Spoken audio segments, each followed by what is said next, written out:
ഇന്ന് നമ്മൾ കൊച്ചിൻ്റെ LDC എക്സാമിൻ്റെ ഭാഗമായിട്ട് വട്ടോളി നാഷണൽ ഹയർ സെക്കൻഡറി സ്കൂളിലാണ് വന്നത്. ഇതിൻ്റെ എൻ്റെ പുറകിൽ കാണുന്നതാണ് Vattoli national higher secondary school. അതിൻ്റെ ഗ്രൗണ്ടും കാര്യങ്ങളൊക്കെയാണ് ഇതുള്ളത്. അവൾ പരീക്ഷ എഴുതാൻ വേണ്ടി പോയിരിക്കുകയാണ്. അപ്പം ഞാൻ അവിടെ പോസ്റ്റായിട്ട് ഇങ്ങനെ ഇരിക്കുമ്പോഴാണ് എന്നാൽ നമുക്കൊന്ന് വീഡിയോ ചെയ്തേക്കാമെന്ന് വിചാരിച്ചത്. ഈ മരം കണ്ടോ നിങ്ങൾ? ഈ എൻ്റെ തൊട്ടപ്പുറത്ത് നിൽക്കുന്ന ആ മരം എന്ന് പറഞ്ഞാൽ നല്ല അടിപൊളി മരമാണ് കേട്ടോ.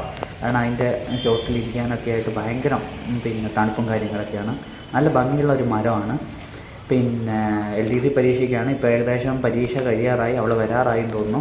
കാരണം പൊതുവേ എക്സാം എങ്ങനെയുണ്ട് എന്നൊക്കെ ചോദിച്ചു കഴിഞ്ഞാൽ അവൾക്ക് തീരെ ഇഷ്ടമില്ലാത്തതാണ്. എന്തായാലും നമുക്ക് അവളോട് ചോദിച്ചു നോക്കാം പരീക്ഷ എങ്ങനെ ഉണ്ടായിരുന്നു എന്നൊക്കെ. അപ്പോൾ വരുന്നുണ്ട് ആൾ. അപ്പോൾ ജസ്റ്റ് ഒന്ന് ചോദിച്ചു നോക്കാം നമുക്ക്. എങ്ങനെ ഉണ്ടായിരുന്നു പരീക്ഷ? അത്ര മോശമൊന്നുമല്ല, എന്നാൽ അത്ര ഈസി അല്ലെന്ന്. അപ്പോൾ അത്രയേ ഉള്ളൂ. ഞങ്ങൾ വീട്ടിലേക്ക് പോവുകയാണ്. Tata bye bye.